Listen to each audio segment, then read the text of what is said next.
Lai, boa noite, meu povo.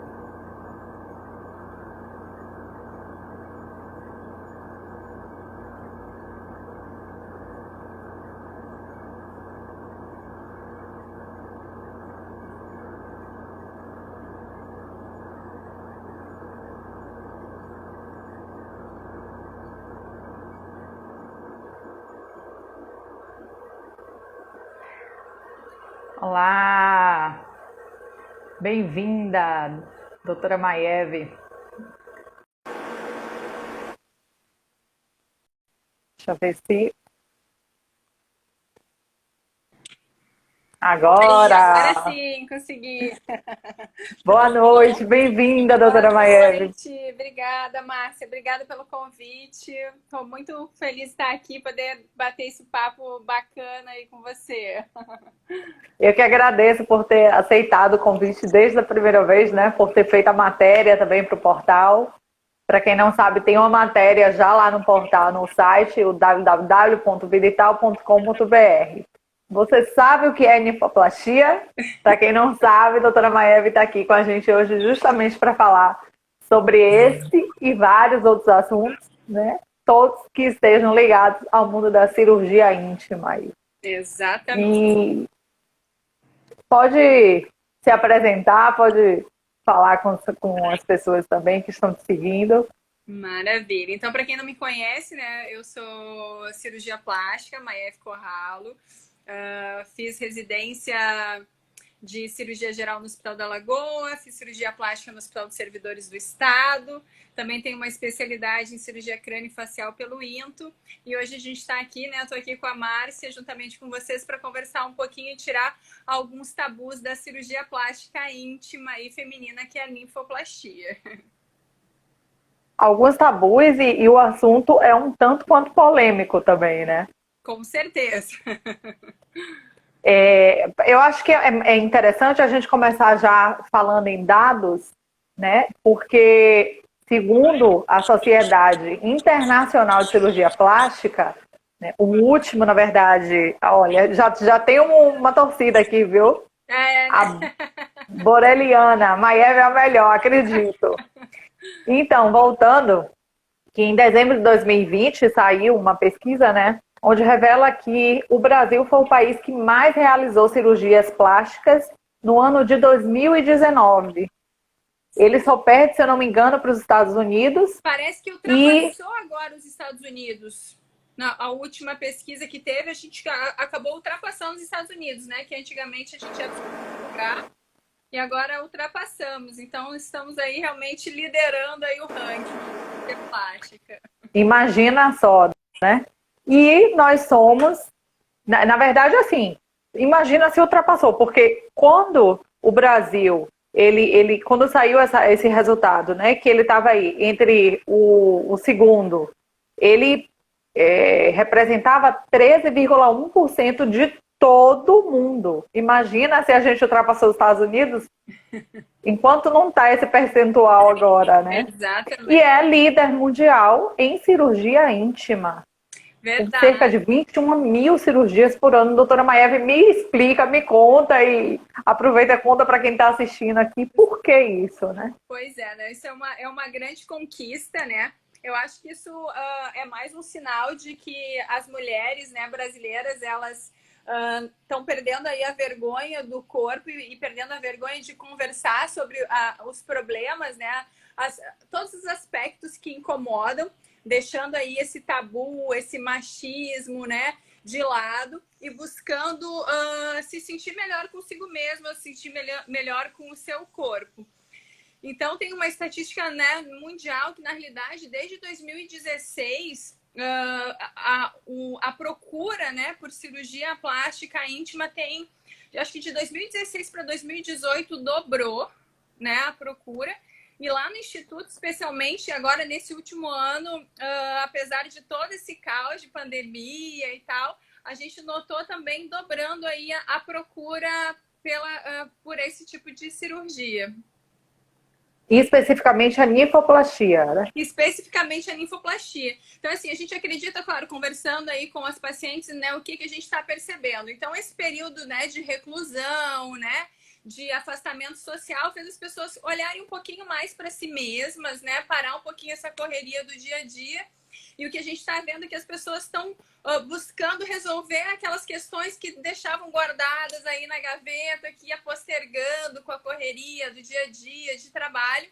Então, estão procurando cuidar mais de si mesmo para se sentir bem, né, consigo mesmo. Acho que todo mundo parou aí nessa pandemia e repensou um pouquinho a vida, né, o que vale, o que não vale a pena, né, essa parada aí. E as pessoas também, né, passaram a resolver aí essas questões. E no Brasil a gente tem mais uma questão que eu acho que deve também favorecer a gente estar em primeiro no ranking também na cirurgia plástica íntima, é a questão da depilação mais cavada, né? Tanto é que a gente é conhecido, né, internacionalmente, né, Brazilian Wax. Sim, Brasil Wax, o hábito de tirar todos os pelos, né? Então, cada vez mais, né, tanto homens quanto mulheres vêm tirando, né, mais né, os pelos. Hoje em dia a maioria, né, nem tem pelo nenhum, e com isso acaba expondo os pequenos lábios que muitas vezes não incomodava e passa a incomodar. Então, já que a gente teve essa introdução no assunto, vamos falar, explicar, né, o que é ninfoplastia. Eu confesso que quando ouvi o termo, eu falei, cara, é isso, porque eu sabia que existia, mas eu não sabia exatamente o que era. Sim. Né? Então, explicar para quem está acompanhando. Agora, eu só queria pontuar uma coisa. O áudio, às vezes, está fugindo um pouco. É porque na realidade eu cheguei agora do consultório em casa. Nossa! E eu tô do celular aqui, que a minha filha tá lá na sala, não consegui arrumar computador, tripé, nada. Então, se tiver muito ruim, você me fala. Melhorou agora? Você tem um fone fácil ou não? Porque se tiver, eu acho que para você ficar mais tranquilo. Deixa eu fazer o seguinte, eu vou desconectar. Vê se melhorou agora.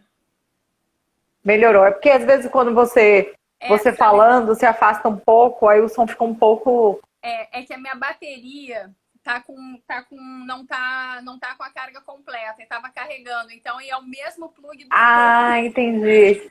Então não, mas tá ok. É só porque na movimentação às vezes dá uma distanciada, mas dá dando para escutar. Perfeito.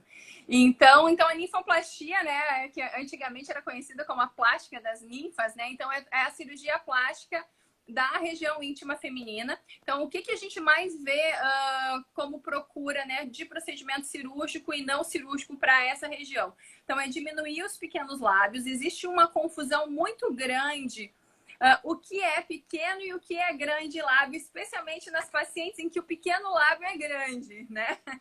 Então, normalmente a paciente chega na clínica falando, eu quero diminuir os meus grandes lábios. Porque, na realidade, qual é a diferença? Os grandes lábios é aquela parte da genitália feminina onde tem os pelinhos, né? E os pequenos lábios é a mucosa que está na parte interna. Só que aí, com o uso de hormônio, com a gravidez, né? Ou próprio geneticamente, pode acontecer de aumentar o tamanho dos pequenos lábios, daquela mucosa que fica na parte interna, e ela fica maior, mais proeminente do que os grandes lábios. E aí passa a incomodar a mulher. E aí, nesse caso, né, a gente tem aí a ninfoplastia, que é a redução desses pequenos lábios. Normalmente, né, o ideal é que esse pequeno lábio tenha em torno de 1 centímetro, 1,5 centímetros, mas isso varia muito, né? A gama de genitálias dentro do normal varia muito de uma paciente para outra. Então, é muito difícil você encontrar mais do que uma genitália feminina igual ou muito semelhante. Na realidade, elas são muito diversas, né? Então, quando que normalmente a gente indica essa cirurgia da redução dos lábios? Especialmente quando esteticamente incomoda a paciente e a paciente passa a se sentir desconfortável com o corpo, especialmente na relação sexual. Isso às vezes causa uma retração e até uma dificuldade no relacionamento, né? Ou então quando passa a machucar, né? Quando a mucosa ela tá muito, muito proeminente, muito maior do que o grande lábio, pode machucar na calcinha de renda, fica prendendo ali nos buraquinhos da renda. Na atividade física, andar de bicicleta é uma queixa muito frequente, porque fica atritando. E como, por ser mucosa, ela é muito mais sensível do que a pele normal. Então, realmente causa dor, desconforto. Às vezes também pode ter desconforto na relação sexual com o pequeno lábio entrando dentro do introito vaginal no ato sexual e causando dor e desconforto. Então, essa é a principal indicação, a principal procura. Uma outra procura que tem aumentado bastante é diminuir a pele do prepúcio do clitóris, que também pode hipertrofiar e causa um volume na parte anterior ali da genitália.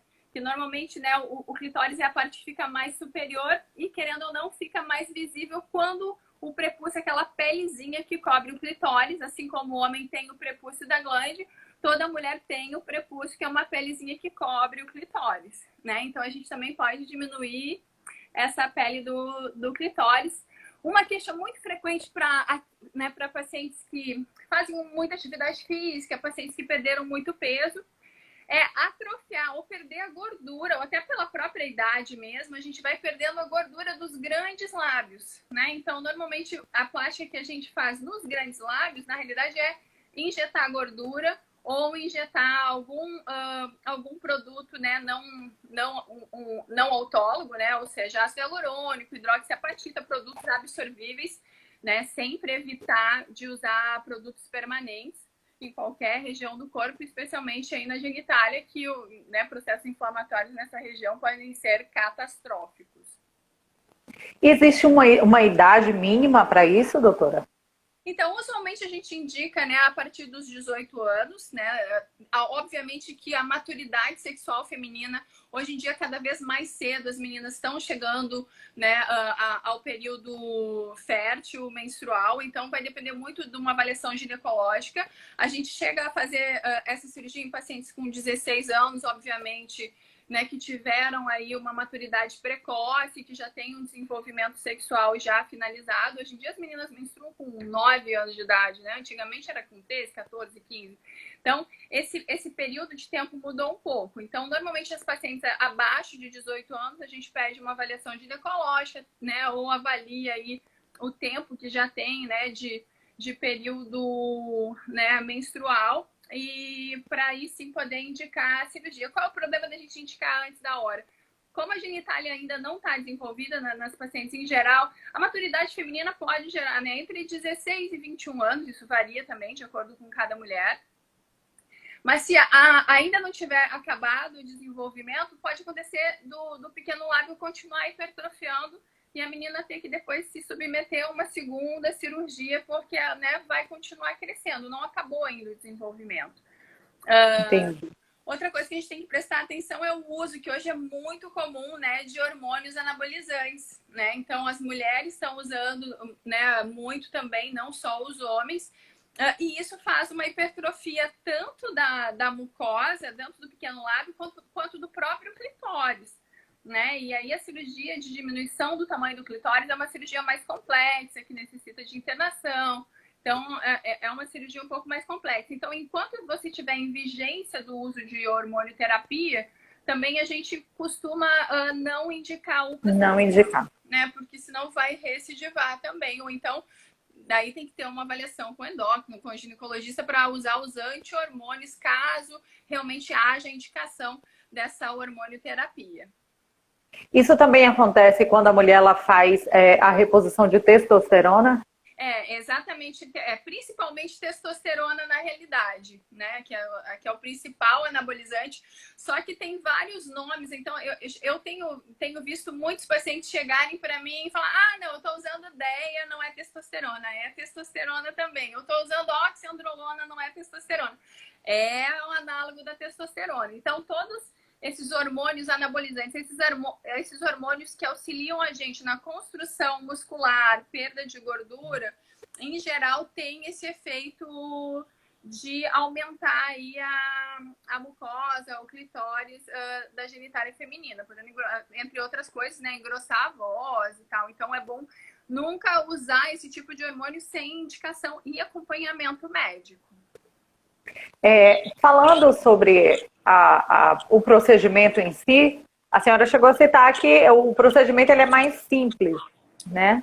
Não necessita de internação. Então, fala um pouquinho pra gente. De repente, tem alguém que está querendo se encorajar aí para poder partir para fazer uma ninfoplastia também. Com certeza. Então, hoje em dia a gente faz a cirurgia praticamente quase todos os pacientes só com o uso do laser de CO2, né? Então, a gente quase não é necessário dar ponto. Antigamente a gente fazia o quê? Tirava o excesso da mucosa e fechava com pontinhos absorvíveis, né? Então, esses pontos absorvíveis, na hora de absorver, causavam muito desconforto, dor.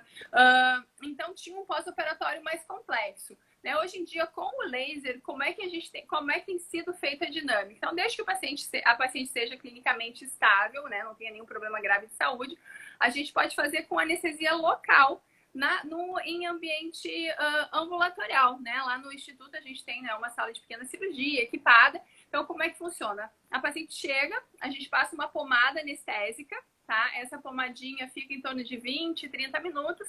E aí depois a gente faz uma anestesia local, aquela mesma de dentista, infiltrativa, mas que a paciente praticamente não sente mais desconforto, é mais por uma segurança de que na hora, né, da cirurgia a paciente não vai realmente sentir dor.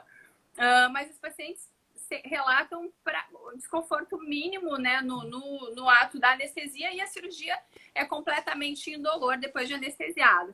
Então, o procedimento todo, tirando a parte da pomada, né, a anestésica que vai durar 20 minutos, a cirurgia em si demora em torno de 30 a 40 minutinhos, tá? Então, a gente faz a remoção desse excesso de mucosa. Nesse caso, só pequenos lábios e o prepúcio do clitóris, tá? A diminuição do clitóris, eu particularmente não faço, aí normalmente indico o ginecologista que faça, porque aí tem que ter mais cuidado com inervação, sensibilidade. E aí sim, ambiente hospitalar, porque precisa de equipamento mais específico. E é uma região, né, mais sensível.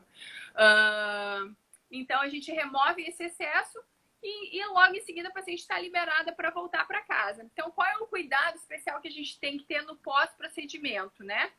Principalmente compressinha de soro gelado. Então, deixar um sorinho na geladeira, colocar uma gazezinha com soro gelado e passar alguma pomada hidratante antes de urinar, né? Que a urina, quando bate ali na ferida, pode causar algum desconforto, ardência, exatamente. Mas tirando isso, os pacientes queixam de muito pouca dor, alguma ardência nessas primeiras 24, 48 horas, né? Porque é feito com laser, então tem um calor, uma queimadura local, tá? Mas depois de 2 dias, o paciente tem vida praticamente normal. A gente só tem que evitar a atividade sexual aí entre 15 e 20 dias, dependendo da velocidade de cicatrização de cada paciente. E outros tipos de atividade, tipo banho de mar, banho de piscina, a própria bike, né? Porque tem um certo atrito. Não, verdade. Enquanto a gente não tiver com a cicatriz completamente, né, fechada, que é em torno aí de 15 a 20 dias, a gente deve evitar, né, todas essas atividades aí que podem aumentar tanto o edema, né, o inchaço pelo calor ou pela atividade física, por exemplo, quanto a infecção quando a gente fala de banho de mar, de piscina, que são ambientes, né, que potencialmente contaminados. Né? Então, mar, piscina, atividade física, relação sexual, só depois de 15, 20 dias, depois do retorno de liberação. Eu não gosto de dar essa data previamente, que cada paciente se comporta de uma maneira diferente. Então, a gente normalmente avalia com 1 semana e com 15, 20 dias. Aí a gente vai conversando e tal, para aí sim liberar para atividade depois que a mucosa estiver completamente cicatrizada. Porque senão, se você voltar à atividade sexual, eu já tive paciente de voltar à atividade sexual antes do tempo, e aí causar ferida, ter sangramento e dor, né, na relação. Então, o bom da técnica só com laser é que mesmo que você cause algum trauma, a chance de complicação maior é mínima, porque porque a gente não tem nenhum ponto para romper, por exemplo, né?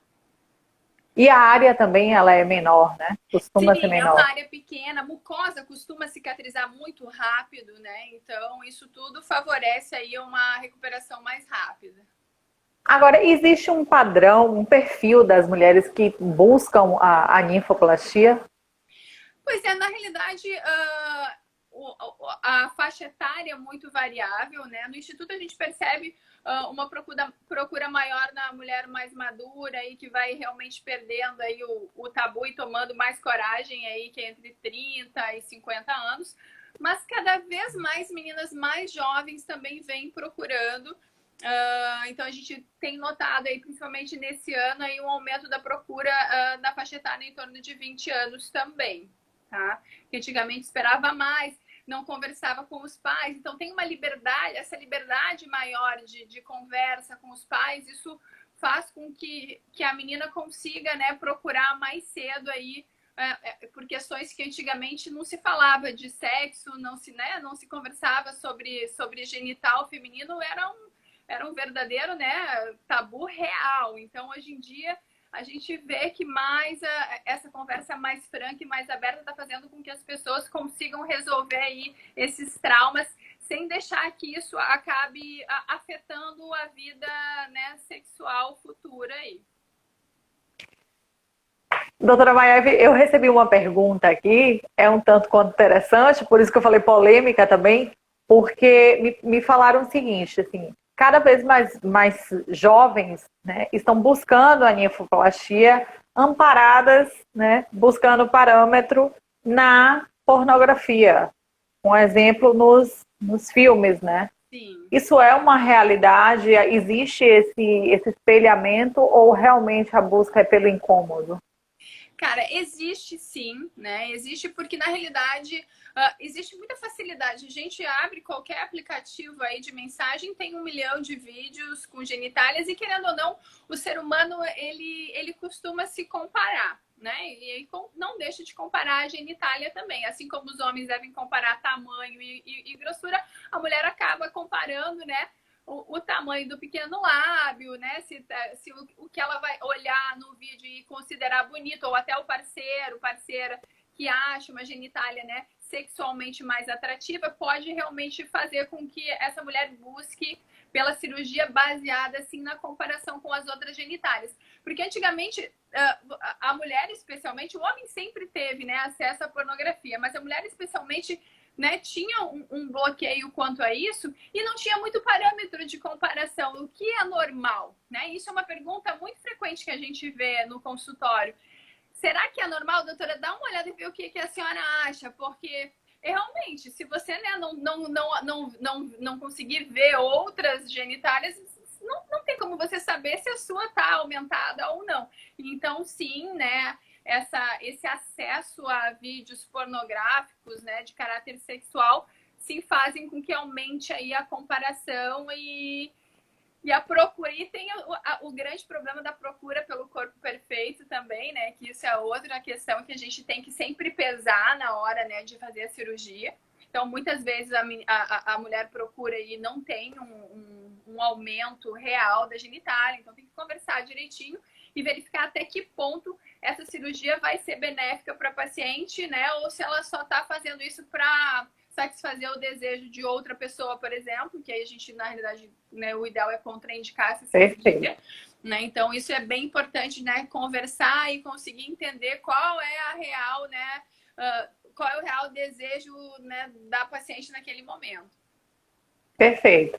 Tem uma pergunta aqui, deixa eu voltar aqui. Plano de saúde cobre esse procedimento em consultório? Em geral, não. Não. Infelizmente. Mas hoje em dia a gente tem facilidades, né? Cartão de crédito, parcelamento. Em média, doutora, quanto custa, quanto a mulher precisa investir para fazer a ninfoplastia? Essa é uma questão que, na realidade, o CRM nos proíbe de divulgar valores de cirurgia. Perfeito. Além do que o valor da cirurgia varia de uma pessoa para outra, dependendo. Se vai ter que mexer só pequeno lábio, se tem assimetria, se tem que mexer prepúcio, se tem que mexer clitóris, se tem que enxertar o grande lábio, com gordura ou com, né, ou com produto, né, autólogo. Então, tem uma série de peculiaridades que realmente a gente precisa da avaliação para conseguir dar um valor mais correto. E estimativas de valor, infelizmente, também a gente não pode divulgar sem, né, uma avaliação.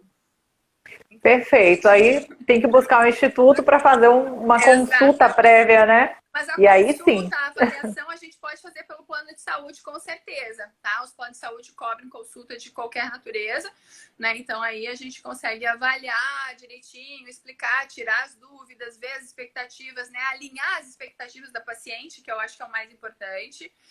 Sim. E discutir, né? Até a paciente precisa, né, ter esse contato com o médico até para conseguir decidir e sentir confiança de fazer um procedimento, né, cirúrgico aí, sem, né, arriscar ter uma complicação maior por um procedimento que é eletivo. Então, tá respondido. Pode correr para marcar consulta já, que pelo menos essa o plano garante. A outra pergunta é: e ácido hialurônico para aumentar? Nossa, na hora que eu peguei a pergunta, fugiu. Aí, E o ácido hialurônico para aumentar os grandes lábios? Como é o procedimento? então, também é com anestesia local, esse é menos dolorido ainda, né? Então, normalmente a gente vai ter que avaliar o volume necessário, né, para cada mulher, mas pelo menos 2 ampolas, a gente usa uma para cada lado, é o mínimo, né, que a gente indica, e obviamente dependendo do grau de atrofia, do desejo, né, da paciente, a gente, né, na hora, né, do procedimento, a gente vai definir qual é o volume inicial de ácido hialurônico que a gente vai preencher. Mas, em geral, ele é feito com cânula. O procedimento dura 20 minutinhos, 15, 20 minutinhos. Faz um botãozinho anestésico, uma pequena anestesia, onde a gente vai entrar com a cânula, né? As cânulas, elas não têm ponta para evitar hematoma, causar menos dor. E aí injeta o produto de maneira, né, bem rápida. O ácido hialurônico, ele pode, em alguns casos, causar um pouco de edema, mas em geral quando a gente faz só o preenchimento com ácido hialurônico ou até com a hidroxiapatita, que é outro produto, né, que a gente pode usar no preenchimento dos grandes lábios, a paciente no dia seguinte já está liberada tanto para atividade física como para relação sexual. No dia é bom evitar, porque ainda pode dar algum hematoma e tal, mas no dia seguinte já está liberada para a vida normal. É normal ter algum... Desculpa, pode falar. Não, e a durabilidade, que é outra, né, a outra dúvida frequente, né, desse preenchimento. Então, em geral, o ácido hialurônico na genitália dura um pouco menos do que na face, porque é uma área de pressão, de atrito, de movimento, então em torno de 8 meses. A hidroxiapatita dura um pouquinho mais, em torno de 1 ano e meio, mas aí também vai variar de uma paciente para outra. Né? Os atletas tendem a absorver os produtos mais rapidamente do que as pacientes que têm uma vida mais sedentária, por exemplo. É normal ter algum tipo de intercorrência? No preenchimento dos grandes lábios, a gente pode ter raramente... Não chega a ser... É como se fosse uma reação alérgica, né? Que é uma reação de fazer um edema maior do que o normal. Tá? E aí a gente tem que entrar, né, com tratamento oral e tal para conter infecção. Então é muito importante, né, fazer sempre com luva estéreo, fazer antisepsia sempre com um profissional habilitado, né? Então sempre que a gente injeta algum produto, seja na genitália, né, seja na face, qualquer outro local do corpo, a antisepsia, a limpeza e os cuidados para evitar a contaminação são muito importantes. E pequenos hematomas no local onde a gente funciona, onde entra com a cânula, que um gelinho normalmente já resolve. Mas não dá para fazer em qualquer ambiente, não. Tem que ter cuidado, especialmente, né, porque é uma região próxima, né, à região anal, perineal. Então, é uma região que tem que ter Vou ter que conectar aqui o meu... Só um minutinho. Desconectei aquela hora Ver se o carregador vai ficar muito ruim. Então tem que ter um cuidado especial, sim, para evitar contaminação, especialmente. Ok. E em relação à sensibilidade, tanto na ninfoplastia quanto no preenchimento, há algum tipo de alteração? Então, no preenchimento, só no pós-procedimento imediato, porque normalmente eles vêm com um anestésico, tá? Então dura umas 2, 3 horinhas, né? A região que a gente vai fazer o botão anestésico. Na ninfoplastia, em geral, a gente não tem perda de sensibilidade, não. Mas o que pode acontecer na cirurgia em geral? Na linha onde a gente faz a remoção, a cicatriz que ficaria, né, no pequeno lábio, pode ter alguma alteração de sensibilidade enquanto estiver cicatrizando, ou ficar mais sensível ou menos sensível, mas normalmente essa alteração de sensibilidade, que é rara, tá? Dura em média 2, 3, 4 meses. Algumas pacientes podem sentir algum desconforto na cicatriz, né, onde a gente removeu aí esse excesso de mucosa, por até 1 ano, mas aí é bem incomum. Mas a alteração tipo de sensibilidade clitoriana, por exemplo, não, a gente não chega nem perto aí dessa inervação quando a gente faz a cirurgia de pequenos lábios e de prepúcio, tá? E quando faz a cirurgia de clitóris, que a gente, né, eu particularmente não faço, aí Não faz. tem que ter um cuidado especial. Deixa eu ver se a gente tem... Porque às vezes passa tão rápido aqui e a gente acaba perdendo aqui. Interessante, grandes lábios, um bom questionamento. Maria Grace, lá de Dallas, viu?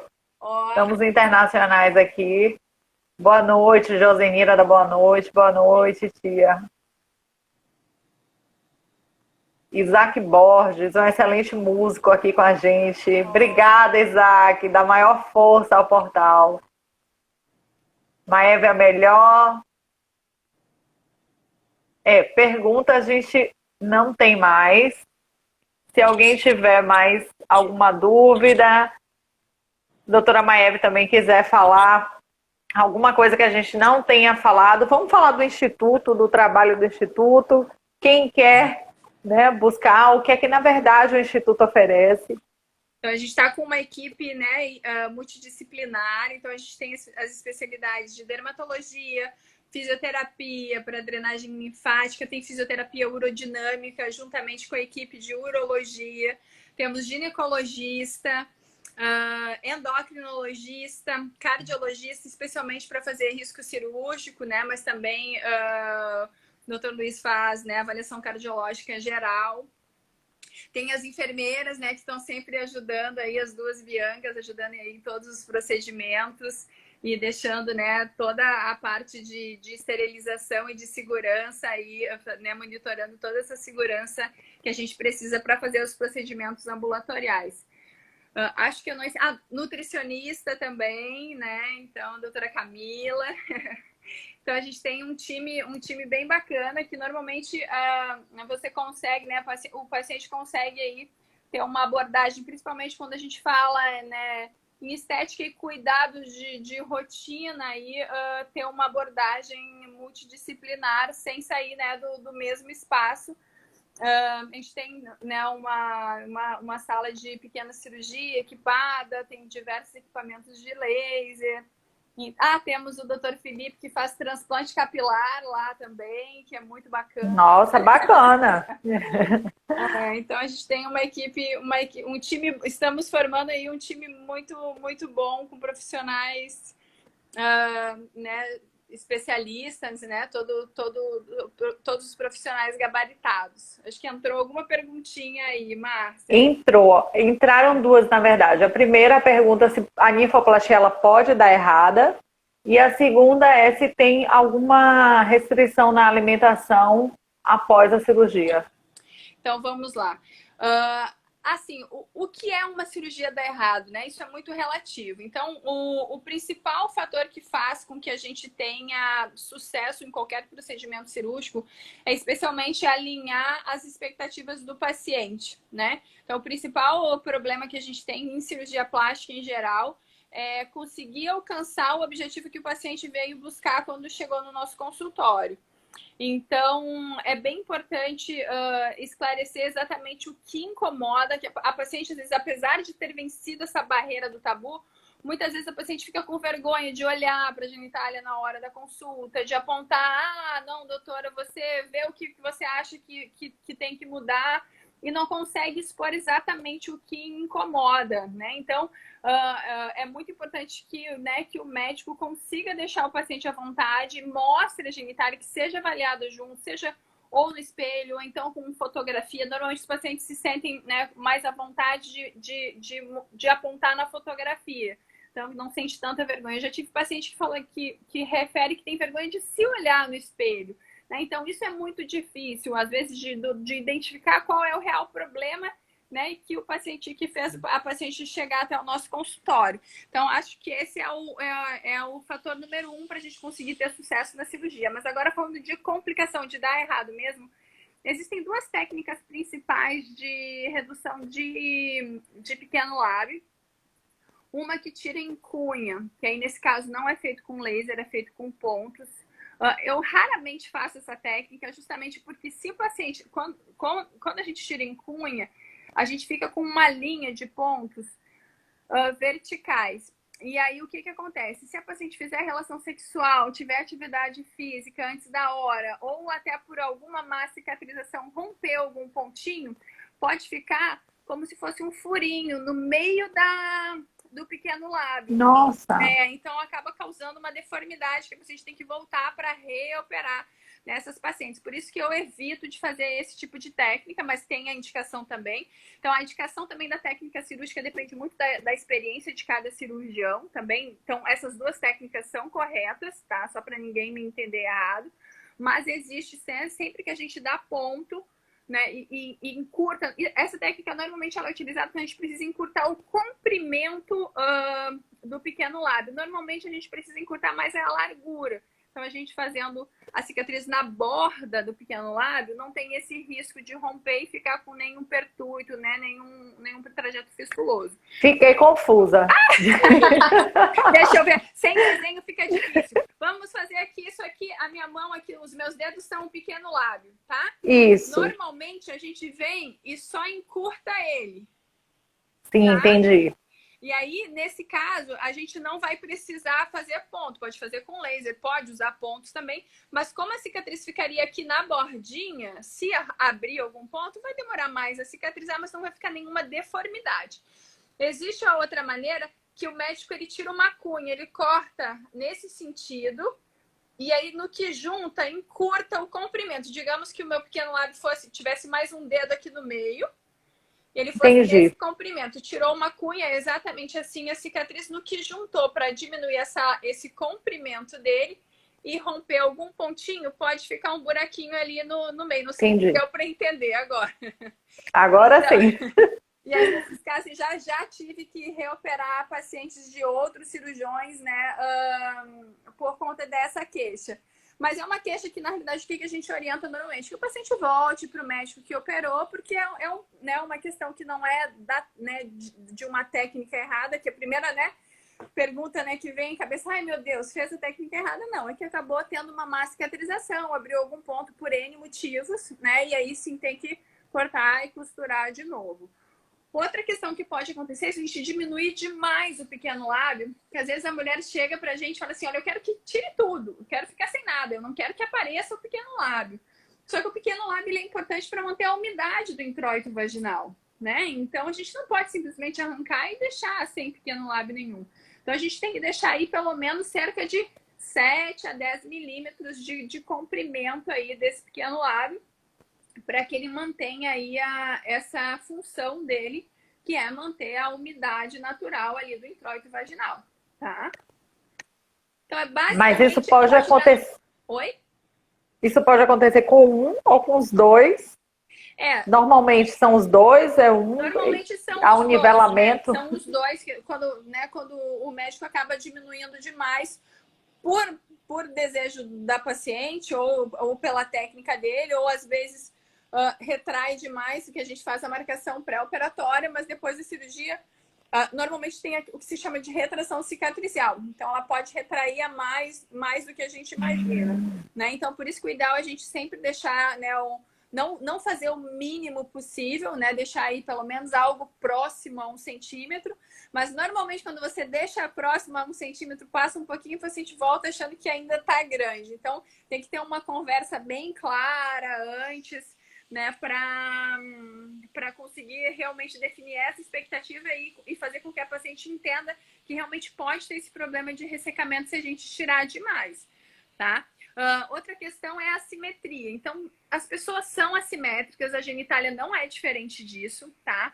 Então, muitas vezes a gente até consegue diminuir o tamanho, mas a espessura é diferente. Então, o lado que é maior, além de ser maior, mais longo, mais largo, também é mais espesso. E a espessura a gente não vai conseguir mudar. Não tem como. Né? Então, isso é outra coisa que a gente também tem que, né, o ideal é apontar antes para que não tenha uma frustração depois. Mas são diferenças que, obviamente, que só a mulher que fica ali olhando mesmo, né, com lupa, né, é que vai perceber no dia a dia, na relação com a régua. Exatamente.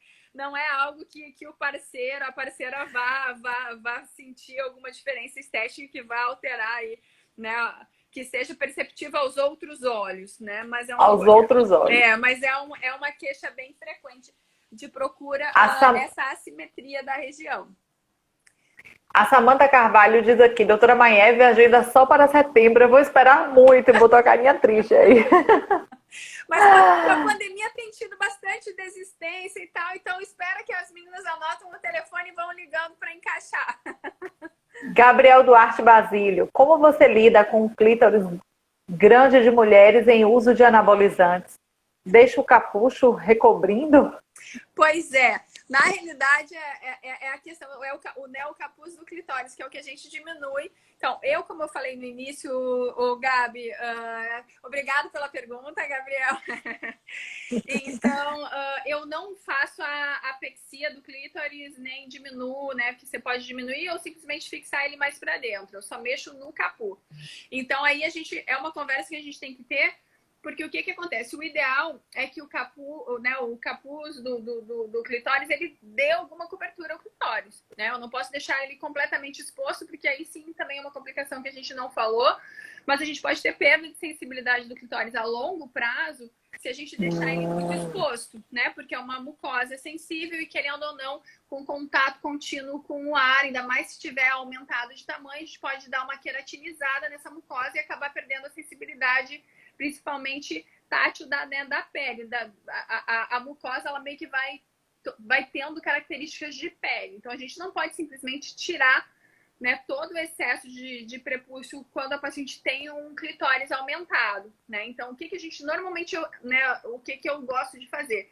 Eu tiro a base do clitóris, que normalmente é o que incomoda, do clitóris não, desculpa, do prepúcio. Então, normalmente a gente tem a parte de cima, que é o que está cobrindo realmente a glande do clitóris, e tem a base, que é o que fica mais próximo ao grande lábio, tá? Não sei se está dando para entender. A parte mais de fora e a parte mais de dentro. Normalmente, na cirurgia plástica, a gente tira aquele excesso que está mais encostado nos grandes lábios e não a pontinha, que é o que vai realmente recobrir aí o clitóris. E o clitóris grande, né, que a gente tem visto cada vez mais aí com o uso dos anabolizantes, eu, por enquanto, não estou fazendo esse tratamento. Aí, normalmente, a gente caminha para os nossos amigos ginecologistas. E, doutora Maiev, a gente falou bastante do universo feminino e do universo masculino. Existe essa cirurgia íntima também? Pois é. Existem algumas coisas, algumas cirurgias plásticas que são feitas, especialmente diminuir a pele da bolsa escrotal, né? Isso acontece. Então, normalmente, o paciente que perdeu peso, pode acontecer de ter um excesso de pele da bolsa escrotal. Aí tem que ter muito cuidado na redução, né? Porque a gente precisa... O testículo, ele precisa ter esse espaço para conseguir resfriar e esquentar. Então, a bolsa escrotal, ela é fora do corpo de propósito, que é para manter uma temperatura adequada para os espermatozoides, senão a gente pode ter até problema de infertilidade, tá? Então, reduzir a bolsa escrotal. Isso a gente pode fazer, né? Não é uma cirurgia que a gente vê com muita frequência, está começando a ter alguma procura. E tem alguns profissionais, aí nesse caso, né, eu não faço, que é preencher o pênis mesmo com ácido hialurônico para aumentar especialmente a largura do pênis. Sério? Sério? Já estamos nesse patamar? Eu por enquanto, esse procedimento, né, eu não faço. Mas aí a bolsa escrotal, quando ela está realmente com muito excesso, incomodando para atividade física, assim, a gente pode fazer uma ressecção do excesso da pele. O Gabriel, ele tem aí um comentário, dá para ver? Deixa eu ver. Existe a diminuição do escroto e a lipo de pubis e ressecção, é isso? É assim que fala ou recessão do pubis? É, isso mesmo. Na realidade, o Gabriel é um grande amigo meu, cirurgião plástico também, né? Que também faz esses procedimentos, então aqui ele está lembrando. Realmente, da masculina, a gente faz a lipo de pubis, sim, isso é bem frequente, né? Tanto na mulher quanto no homem. A gente acabou até nem falando desse procedimento, que tem uma procura grande, né? Especialmente aqui no Rio, né? Que é ambiente de praia, né? Todo mundo tá de roupa de banho. Então, a gente lipoaspira ali o monte pubiano, né? Tem até alguns apelidos, né? Quando a região tá aumentada aí de tamanho. Então, lipoaspira tanto homens quanto mulheres. E os pacientes que perdem muito peso, normalmente fazem uma flacidez dessa região superior. Os homens, especialmente, têm um problema de posicionamento da genitália. Isso é uma cirurgia que eu faço com grande frequência, que é retirar esse excesso de pele do pubis e tracionar essa genitália de volta para cima. Porque com o emagrecimento, o que acontece? Normalmente, né, o pênis ereto, ele tá fixo ali com os ligamentos, né, na região pubiana.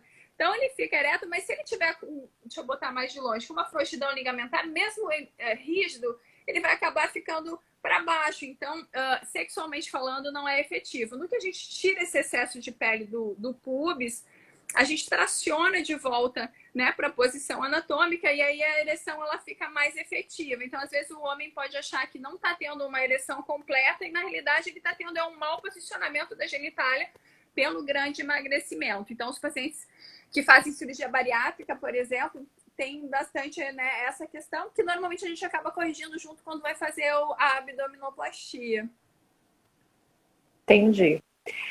Deixa só dar uma olhada como é que a gente está de tempo aqui. A gente ainda tem Tinha um uma tempinho. pergunta sobre a alimentação que você me fez junto com a primeira. A gente Sim, no pós-operatório, se tem alguma restrição. É o famoso comer algo que seja remoso? Exatamente. Então, essa é uma questão que, assim, não existem estudos que comprovem que o tal remoso, né, que normalmente os grandes culpados são camarão, carne de porco, realmente afetem a cicatrização. Mas no dia a dia, né, da clínica, a gente percebe que muitas vezes, quando os pacientes comem esses alimentos, realmente existe alguma inflamação nos pontos.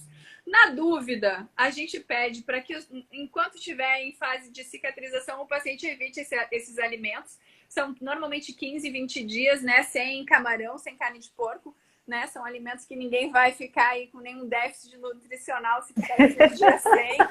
Então, a gente orienta, né? Na dúvida, é melhor não comer, tá? É melhor não comer. Um desejo muito importante e tal, não é proibido, tá? Mas a gente acaba aconselhando de evitar. E alimentos que acabam estimulando a cicatrização, então, são alimentos ricos em proteína, né? Normalmente carne, especialmente carne vermelha, ou então clara de ovo. Alimentos ricos em vitamina C, ou até a própria reposição de vitamina C. Isso tudo vai acelerar aí a cicatrização. É sempre bom, em período pós-operatório, evitar alimentos ricos em açúcar, gordura, né, que eles não são nutricionalmente, né, ricos, acabam que são calorias.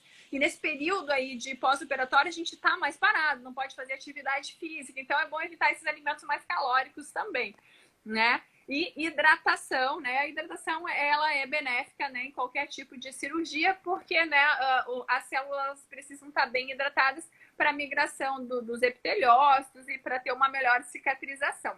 Então, é basicamente da hidratação, proteína, vitamina C, né? E evitar aí os remosos, se puder. Existe também muita procura pela lipo na região da vagina, doutora?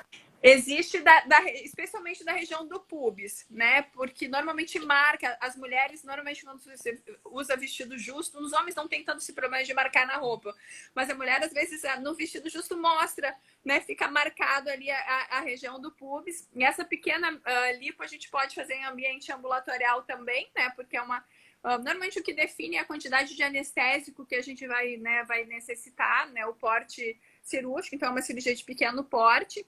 Então, a gente consegue lipoaspirar. E muitas vezes, o que a gente faz? Uma cirurgia que é bem comum a gente fazer. A gente aspira a gordura do pubis e injeta lá embaixo nos grandes lábios. Porque às vezes está sobrando gordura lá no pubis. E lá interessante. Vai murchando. Com a idade, isso acontece muito. Principalmente mulher que faz cesárea, que tem o corte, às vezes dá uma retraçãozinha ali naquele corte.